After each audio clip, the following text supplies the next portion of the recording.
طيب الكونسونانت الجي ده عباره عن ايه؟ فويست. يعني ايه فويست؟ يعني بيكون في اهتزاز في الاحبال الصوتيه، زي ما احنا شايفين هنا كده في الفيجر بتاع الماوث ده. انا عندي هنا في مكتوب هنا فويس، وفي فايبريشن هنا في الفوكال كوردز، معناها ان هنا في اهتزاز في الاحبال الصوتيه لمنطق الصوت ده اللي هي ج ساوند. يبقى اولا هو بيكون فويست، وفويست معناها ان بيكون في اهتزاز في الاحبال الصوتيه. الحاجه الثانيه كمان بيكون بوست الفيولر. يعني ايه بوست الفيولر؟ بوست الفيولر هنا معناها بيتنطق من المنطقه ديت اللي هو الالفيولر ريدج. شايفين احنا المنطقه هنا اللي ورا الاسنان الاماميه العلويه هنا بنسميها ديت المنطقه ديت هي عباره عن بنسميها احنا الالفيولر ريدج. ديت الالفيولر ريدج، المنطقه ديت اللي هي بتبقى مدببه شويه ديت هنا بيتنطق منها الصوت ده، فانا بعمل ج ساوند. عشان اعرف الفرق بين ج وتش ساوند هنا بيقول لي براكتس ذا ساوند تش. يبقى تش ساوند غير الساوند بتاعي ج ساوند. يبقى تش ده بيكون فويسلس، لكن ج اللي هو صوتنا النهارده زي ما احنا قلنا بيكون فويست، بيبقى فيه اهتزاز في الاحبال الصوتيه، وبيتنطق من عين منين؟ من البوست الفيولر، من المنطقه اللي بعد او ورا الالفيولر ريدج. اوكي. طيب ايه تاني؟ تعال نشوف الورد بيرز بين تش ساوند وج ساوند. يبقى هنا عندي تش ج.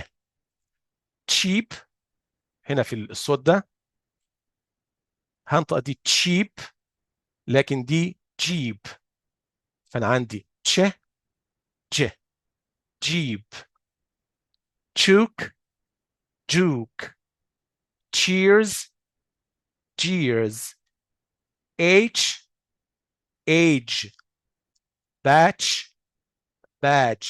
طبعا هنلاحظ الفرق بين صوت الساوند تش والساوند ج.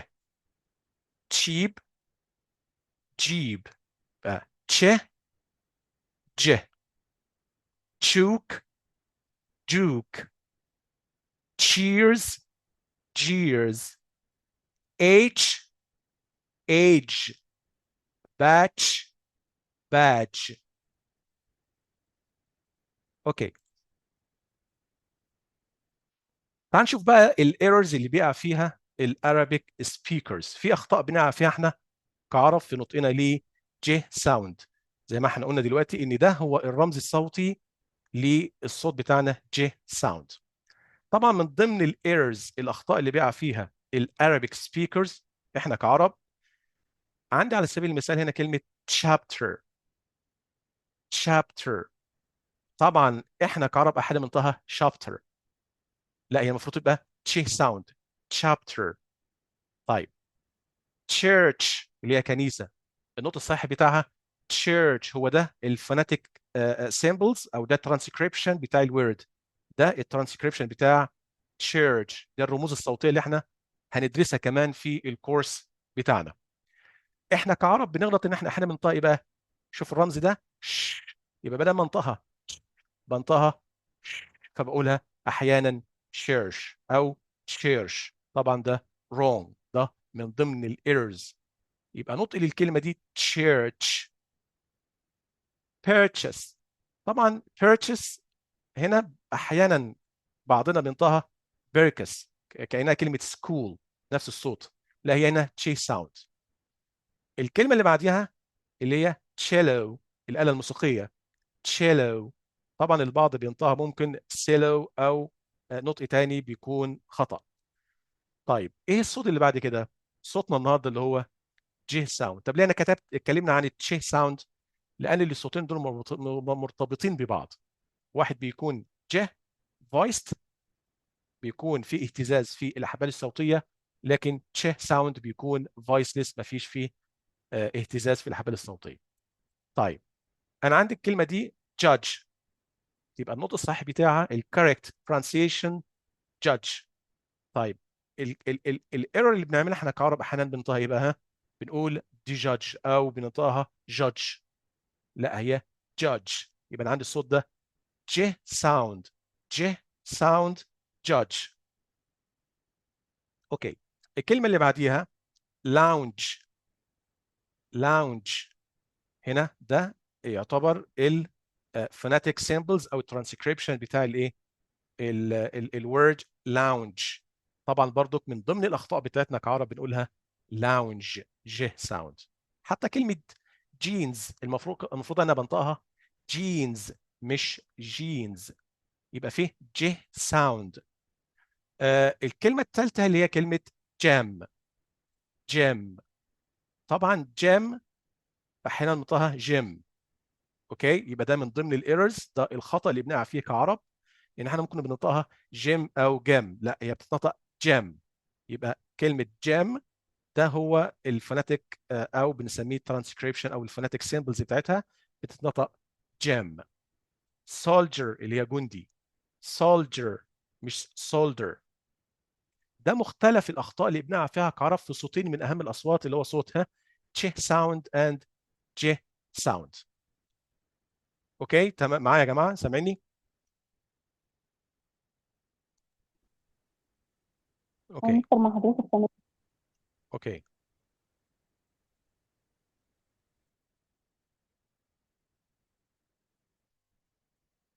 طيب عندي مجموعه كلمات بقى.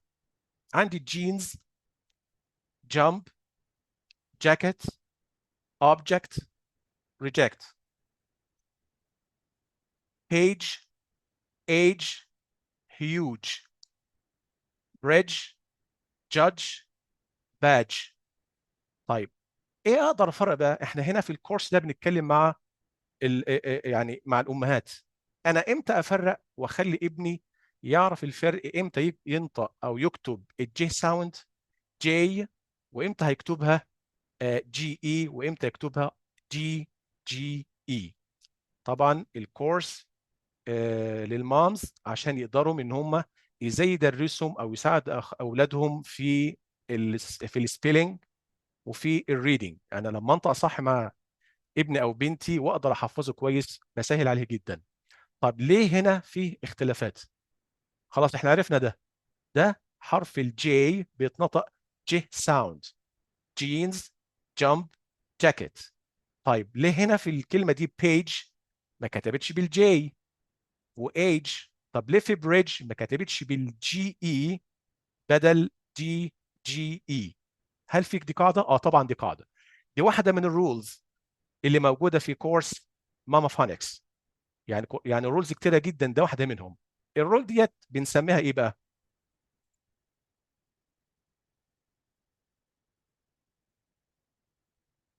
اه اسمها ذا جي جي رول. بتقول لي الرول ديت، بيقول لي ان سبيلنج ان انا اكتب الجي جي اي امتى؟ after short vowels. وطبعا في الكورس هنتعرف يعني ايه على الشورت فاولز ونطق الشورت فاولز وهنشرحها بالتفصيل. الشورت فاولز لما الاقيها موجوده في نطق الكلمه وانا بحفظ ابني او بيخليه يقراها، فبيحط الدي جي اي. زي ايه؟ زي بريدج. هنلاحظ ان هنا الصوت بتاع الاي اللي قبل ده، اللي قبل دي جي اي بيكون شورت، بيكون سريع، فاقول بريدج مش برايج. طب اللي بعديها ما ينفعش اقول جوج او جيوج، لا هتبقى جادج. فهو انا بحفظ ابني بقول له كده، انت لاحظت ان قبل صوت الج شورت فاول الصوت ده ها بيكون سريع وقصير، يبقى حط الدي. طب اللي فوق هنلاحظ يبقى هيكون لونج طويل. فلو جينا نكمل الكلام او الرول بتقول لي ايوه the spelling GE is usually used after consonants and other vowel sounds. اي consonant او vowel sound تاني ما هوش short، يبقى انا كده بعمل ايه؟ طالما مش short vowel ها اكتب GE من غير الدي. يبقى ليه page، شوفوا ها age، huge، كل الاصوات اللي قبل الجي اي اللي هي الفاول ساوندز ايه؟ long طويله. يبقى ابني لما اجي اذاكر له او احفظه كلمه بيج هقول له خلي بالك الصوت اللي قبل الجي اي او قبل الجي ساوند بيكون طويل ها باي، او بيقول اسمه الحرف بيقول اسمه، بيقول اي، ايج، هيوج. لما الحرف يقول اسمه، يبقى انا بخليها ايه؟ جي اي من غير الدي، فتبقى page لكن bridge، age لكن judge، huge لكن badge. يبقى ده قاعده جميله جدا من ضمن القواعد الكتير قوي اللي تخلي اولادنا يحفظوا ال الكلمات بسهوله جدا ويقراوها بدون ما يلخبطوا. طيب ايه كمان؟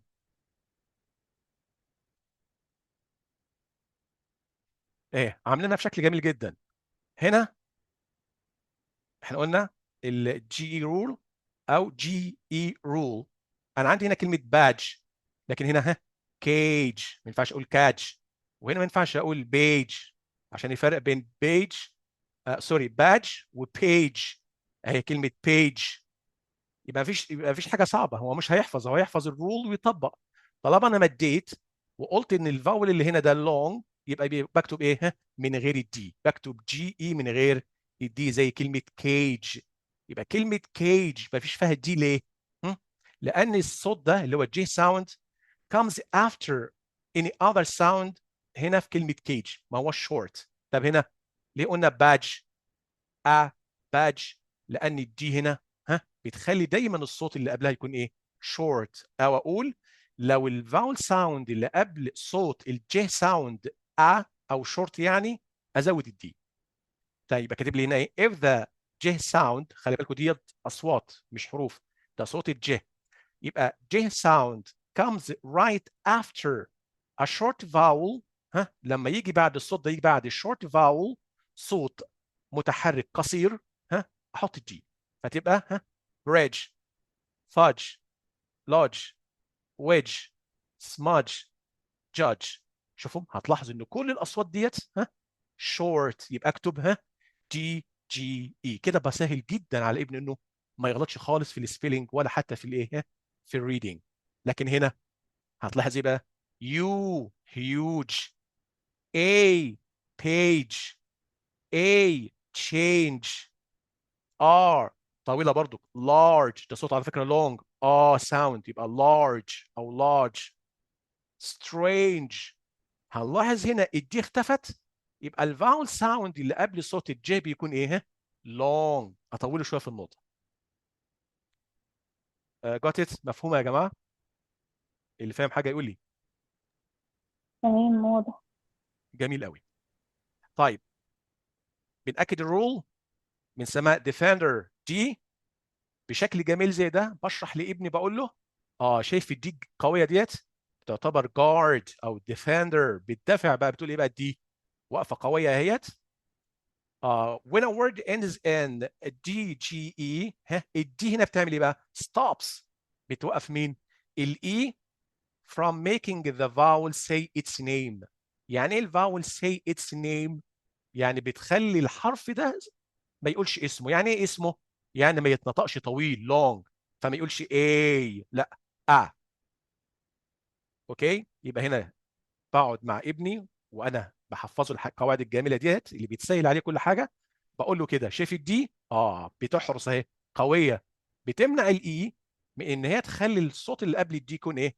long، يعني ما يقولش اسمه. هنا بقى هيقول اسمه لان ما فيش دي، فتبقى page، age اهو، A pay، كي ده طويل اهو، اي يبقى بيج كيج. لكن هنا الدي واقفه بتقول له ستوب. بتقول لي مين؟ بتقول لي الاي، لان احنا عارفين الماجيك اي بتخلي الصوت اللي قبلها ايه؟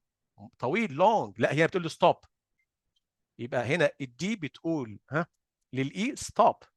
هنا الاي تتنطق شورت ساوند، فتبقى بريدج، فاج، مش برايج نو. قاعده جميله جدا. بقول لاولادي ان حرف الدي لما يكون قبل الجي اي بيخلي الصوت اللي قبليه يكون ايه؟ شورت. او ايه كمان؟ بقول لهم لما تكون بتنطق كلمه فيها صوت الجي ساوند ها ويكون الصوت اللي قبل الجي ساوند شورت، حط الدي. لونج ما تحطش دي. اهو بيج ما فيش دي، بريدج في دي. دي رول جميله جدا من ضمن عشرات الرولز اللي موجوده في الكورس بتاعنا ماما فونكس.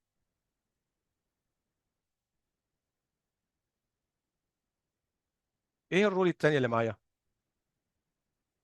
اللي هي بنسميها جلود ساوند. نشوف كده مع بعض القاعده الثانيه. second rule. لو جينا نقرا الكلمات ديت كتير جدا مننا من المامز او الماميز بينطقها، او كل الناس، معظم الناس يعني، لو قلنا بينطقوا الكلمات دي كده: بانج، رينج، تانك، جانك، كل ده غلط. النطق ده غلط جدا. امال ايه؟ دي اسمها جلود ساوندز. وطبعا جلود ساوندز معناها اصوات كده لازقه في بعضيها. في عندي صوتين او حرفين، الان جي هنا، الان جي والان كي بيتنطق صوت جديد جدا، ما هواش ان جي، يعني ما اقولش بانج، لا، بانج. ازاي الكلام ده؟ تعال نشوف كده. اسمها جلود ساوندز، هي عباره عن تشانكس. تشانكس يعني قطع في صوتين جنب بعض، او تو ليترز بيديني صوت جديد. يبقى so closely linked they make a new sound. يبقى دول هيتنطقوا ايه بقى؟ هنشوف مع بعض. بيتنطقوا صوت جديد جدا، اللي هو الصوت ده. امم واخدين بالكم؟ ده هو الفوناتيك سامبل. امم مش ان، زي sing. شايفين هنا على الرسمه الجميله دي بتاعت الفيس ده؟ شايفين اللسان فين؟ اللسان هنا the back of the tongue. نهايه اللسان فين؟ عند السوفت باليت، عند الحته دي كده. فتبقى امم sing. مش سنج، نو، مش سنج خالص. سنج. كينج. لاحظوا هنا اهو. وبيكون فويست، طبعا هو بيكون فويست. احنا اتفقنا ان كلمه فويست معناها ان في اهتزاز في الفوكال كوردز، في الاحبال الصوتيه. وانا بنطق بتحس ان في فايبريشن هنا. لو انا حطيت صبعي ده هنا على الحنجره، احس ان في ايه؟ فايبريشن في الفوكال كوردز، اهتزاز في الاحبال الصوتيه. ان، سينج، سينج، كينج. يبقى مش سنج، لا، ده صوت جديد خالص، بيكون نيزل ساوند او نيزل كونسونانت، بيطلع من المناخير. شايفين الصوت طالع منين؟ يبقى طالع من هنا. يبقى الباك اوف ذا تانج، اللي هو الباك اوف ذا روف اوف ذا يور ماوث اهو، بيكون هنا. مين اللي بيلبس ده؟ التانج. يبقى ده الصوت بيطلع منين؟ من النوز، فبيسموه نيزل ساوند. يبقى ده صوت جديد، مش صوتين مع بعض.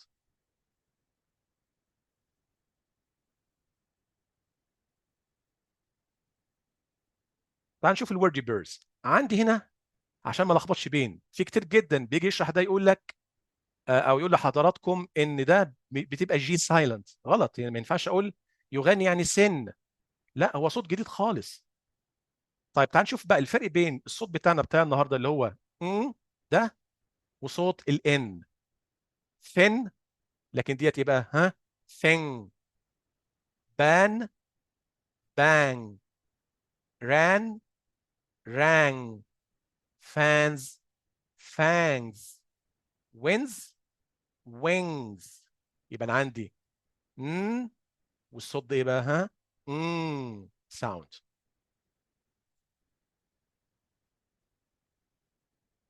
يبقى انا بعلم الطفل او بعلم اولادي حاجه اسمها قاعده جميله جدا من ضمن الرولز اللي موجوده في الكورس بتاعنا ماما فونكس، حاجه اسمها جلود ساوندز.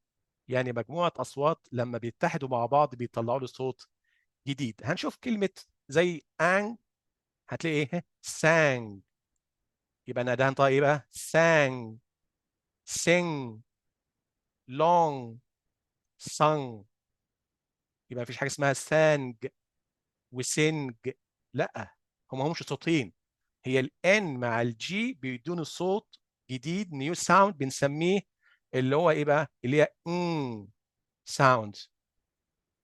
بتكون نيزل ساوند، بيجي من ايه؟ من الانف. طيب ايه كمان؟ حتى الان كي كمان اهو،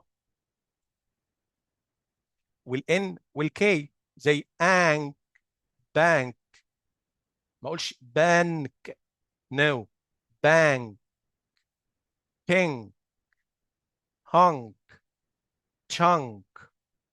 اوكي، فانا هنا ما اقولش تشان، نو. الان مع الكي بيدولي صوت جديد اللي هو ساوند. تشانج. طبعا ده كله موجود يا جماعه. يعني احنا طبعا بنقول اللي موجود بعض الحاجات والرولز اللي موجوده في الكورس بتاعنا ماما فونكس. الكورس مليان رولز كتيره جدا بتسهل فيه الريدنج والسبيلنج، وكمان في الرايتنج، لانه لو عرف القواعد ديت بيقدر ان هو يحفظ بسهوله جدا ويقرا صح جدا بدون تعب يعني. الحاجه الثانيه ان في الكورس ده بنعلم المامز ال 44 صوت اللي في الانجليش، ال 44 ساوندز. في اللي هو كل الانجليش عباره عن 44 صوت.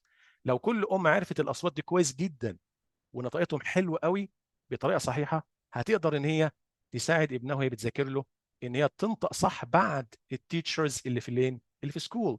ما ينفعش يبقى ابني جاي في الكلاس المس او المستر قالوا له نطق كلمات صح، فلما انا اجي اذاكر معاه ايه؟ الخبط له الدنيا. لا، انا هنا هدرس كل اصوات الانجليش الصحيحه، ازاي انطقها صح، وهنعمل عليها براكتس كتير جدا، وهنتعلم الفرق بين الشورت فاولز واللونج فاولز، هنتعرف بين الفرق بين الفاولز والكونسونانتس، هنعرف التريكات بتاعت السبيلينج، وممكن نعرف معلومات اكتر جدا جدا تفيدني انا كأم وانا بذاكر مع اولادي، اكون بذاكر بطريقه صحيحه، ما بقاش انا